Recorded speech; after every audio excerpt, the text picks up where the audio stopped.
Hello, I'm David, and I grew up as a Christian. And not just any type of Christian, but a charismatic Christian. And for charismatic Christians, the spiritual experience plays a large role in faith. I was a very serious Christian after high school. I went to a Bible school in the United States to delve deeper into my faith. But when I came back, I became a rational Dutch person again, and I deconverted. What I noticed though, that even though at this point I was an atheist, I still had a continuing spiritual life. I still experienced things like God's presence, and still felt His guidance, or heard His voice. And so this seemed to me like a contradiction. I was experiencing things which I no longer rationally believed existed. And so, did I find an answer to this contradiction? Yes, I did. Where? In philosophy, obviously. So out of this contradiction emerged my philosophy of deconversion. One of my main questions was, what is deconversion? I was also a psychology student, double degree with philosophy. And so first thing I did was delve into the psychological literature, which actually has a whole field that studies deconversion. I want to highlight some of the main findings. So first of all, deconversion could be predicted by openness, which is defines a person's tendency to engage in philosophical ideas. Second, deconverts tended to be more anti-fundamentalist than even secular people. And thirdly, deconverts tended also to maintain a spiritual life. And so on sociological questionnaires, they had to add this label spiritual but not religious, so that deconverts could indicate their status, their religious status. So what is deconversion? I combined these things that I found in the psychological literature to say that deconversion is not a rejection of religion as a whole, but rather it's a rejection of dogmatism or fundamentalism, but a continued spirituality. And so the question is, well, you have this continued spirituality, but you no longer believe these things. Is this a contradiction? Well, according to the deconverts themselves, let's say, once you dive into literature, you see it's mostly interviews. And in these interviews, you see a lot of statements like this. According to your definition of God as a supernatural being, I am more an atheist than you, and yet I adore God. And so this is from a study done by philosopher Daniel Dennett, the scholar who is a sociologist. And they are themselves very, secular, but nonetheless, admirably, I would say, they noted the following about deconverts. They complained that we didn't get it, that we saw things in black and white, just as fundamentalist Christians do, that we were missing the nuances of the liberal, sophisticated faith, evolved faith, which thrives on myth and mystery, tradition and reason.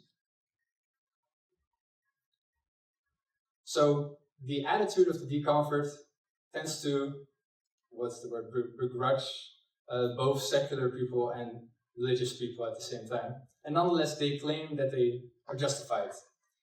And so I want to provide you with a philosophical account in defense of this attitude.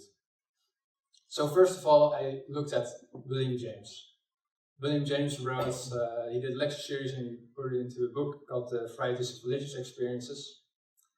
And James makes a distinction between existential judgments and spiritual judgments.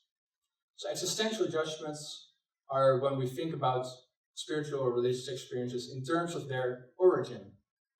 And this is usually divided in two camps. There's natural origin explanations or supernatural origin explanations. But James argues that there is a more important, more existentially fundamental or humanly fundamental type of judgments, and that's the spiritual judgments. In spiritual judgments, he conceives of as before any facts get a particular relevance or salience for you personally, there's a theory of value through which the facts get filtered. And so your perceptions in the world are defined by your a priori theory of value. And so whether something has a religious reality or spiritual reality for you depends on your a priori framework.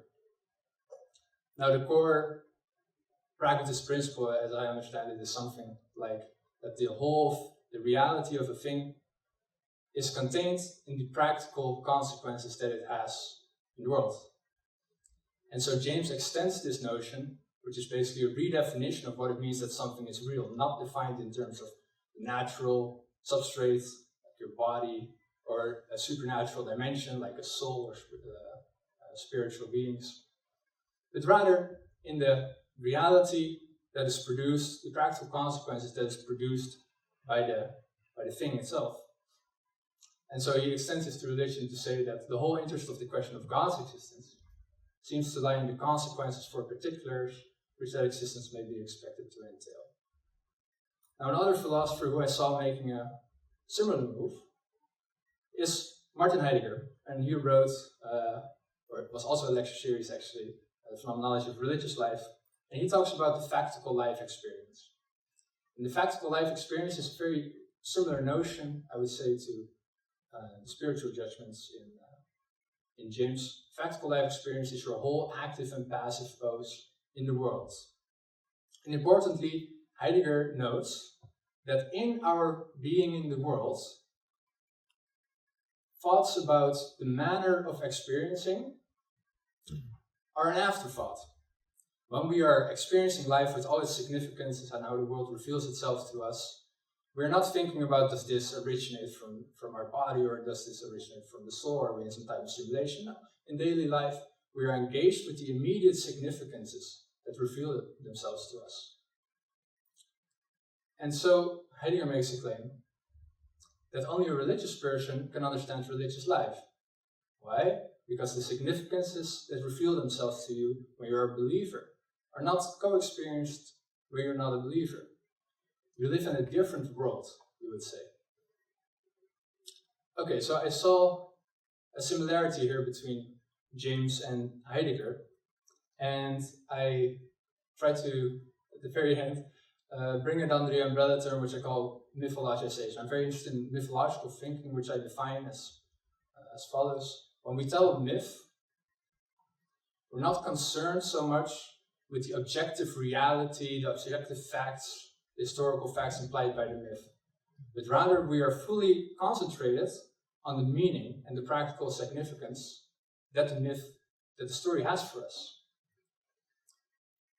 And so Nietzsche is also, in his early work, The Birth of Tragedy, he makes this argument recurringly that he says the way that religions tend to die is precisely by this focus on the existential account, on the manner maybe of experiencing, or for him, he's arguing against the historicity in history.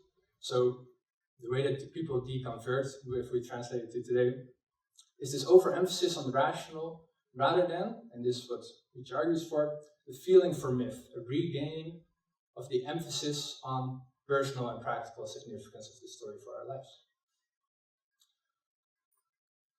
And so, pulling this all together to answer the question, what is deconversion? I would argue that deconversion is in essence first a demythologization, becoming more rational, and then a mythologization, which I would argue is an intuitive discovery of a pragmatic and phenomenological attitude to religion. Thank you.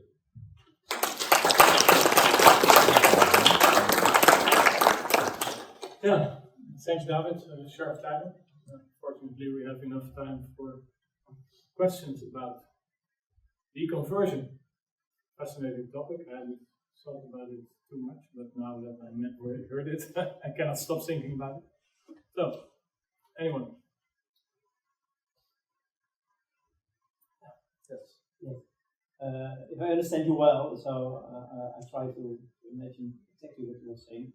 But isn't it in a way sad that a certain kind of experience you have or had disappears in a kind of mythology? Mythology? Yeah. Isn't that sad? Yeah. Is the question. Because it sounds to me as if your real experiences disappears in the story.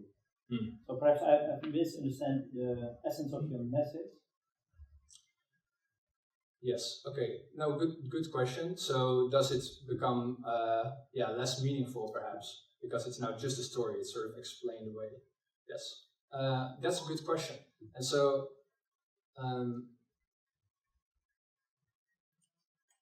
let's see. Well, first of all, I would say that what I found in it, for example, I found a quote and I didn't include it here, but they say that when I'm in the myth, I fully believe in the concepts of the resurrection and the ascension. This quote. And when I'm outside of the myth, I don't believe it's literally true.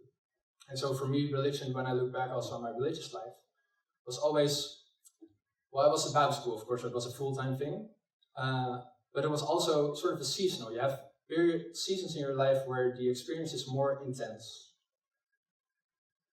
And during those seasons, it helps now being where I don't believe in the traditional metaphysical account of Christianity anymore. It helps to have this framework that when an intense season like that occurs again, I can relate to the spiritual experience in a manner that feels to me philosophically justified. And so it's really there about, and I understand, myth, of course, goes more to like, the myth of the ancient Greeks we no longer believe in, and is there really an experience associated with that anymore today? No. So myth means maybe something slightly different there for me than, it really has to do with this metaphysical attitude, or post-metaphysical attitude, I would say. So an indifference to the objective reality implied by the experience, but nonetheless an engagement with the experience. Yeah, so it's more than a story. How would you, if I can follow up, how would you characterize the relation between, let's say, mythos and logos? The more classical term.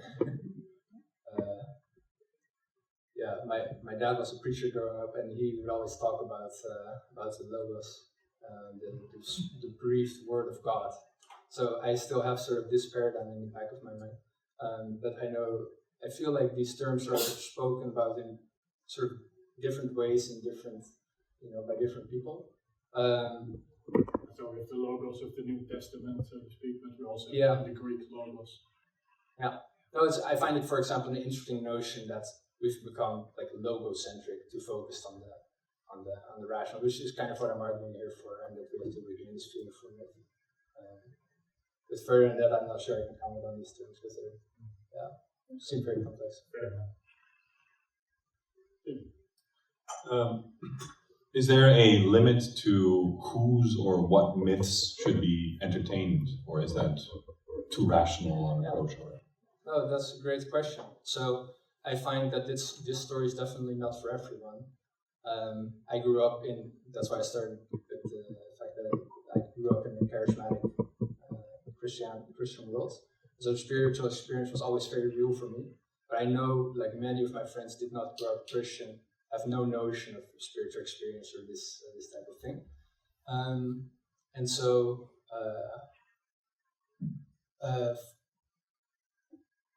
for me, this helps to think about my own spiritual experience now. And for me, it has become broader than what I used to experience in the Christian world. That's also why it's difficult for me to go back to that, fully that mythos.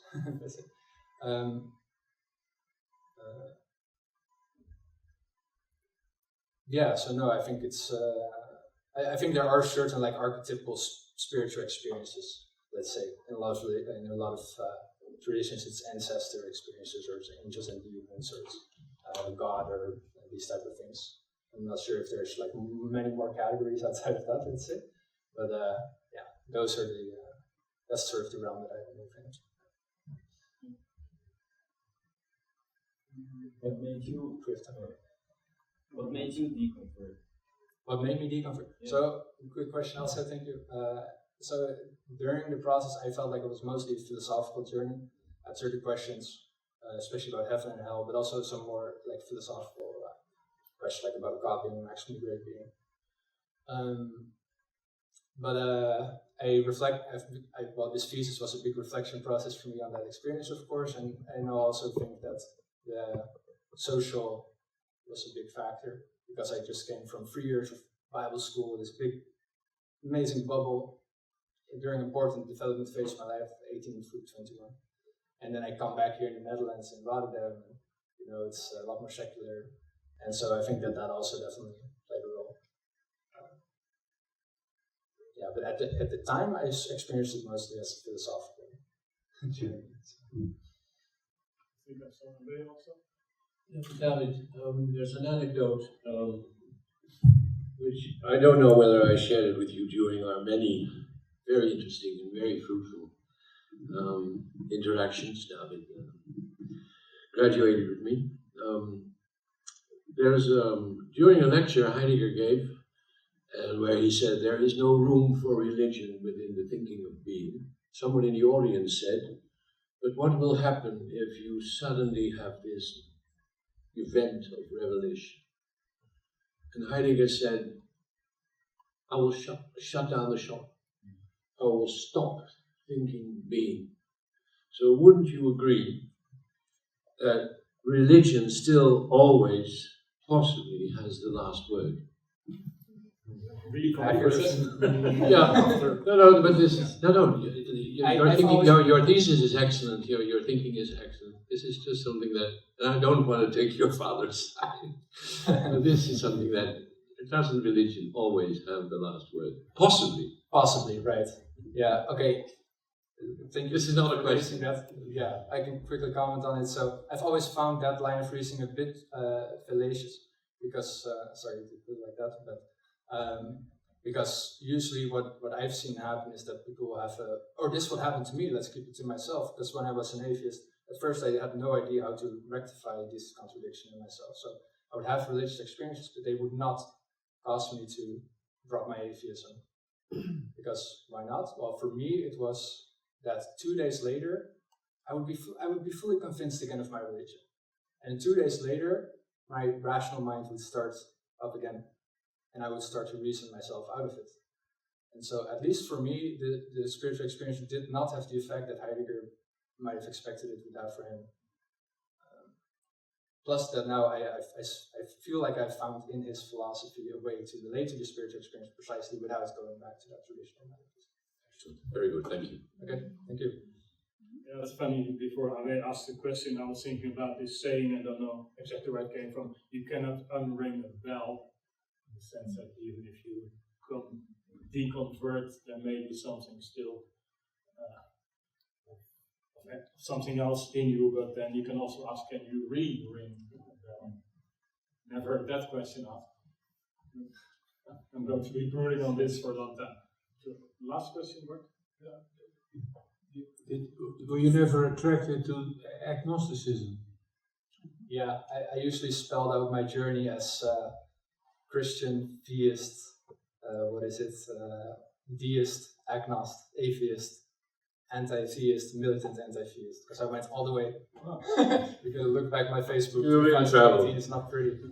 But yeah, agnosticism, but in a sense, and that's also with regard to the natural or the supernatural explanation, if I want to put myself in that theoretical framework, again, I'm an agnost. It's what I like with regard to both explanations. What I like about this way of framing it is that you can sort of move beyond, if we're speaking in terms of paradigms, but maybe you can move beyond that traditional metaphysical paradigm of it's either this or that, and you have to find a label for yourself, or you think you're an agnostic or this or that. Like, no. It's this Heideggerian or this phenomenological notions. Back to the things themselves, back to the experience, and so you can move beyond. That's how I interpret it. Move beyond the paradigm. Yeah, thanks. Okay. Yeah, thank you. Okay, I think this brings us to the end of this particular discussion. Yeah, David, I think you rang a bell with many people with this topic, to continue my own sort of flawed analogy. Your thesis was, as we now already know, supervised by A.B. Prins. Second reader was Ruud Welten. And they decided, they came to the conclusion that you were an 8, which is a really good mark. So many congratulations.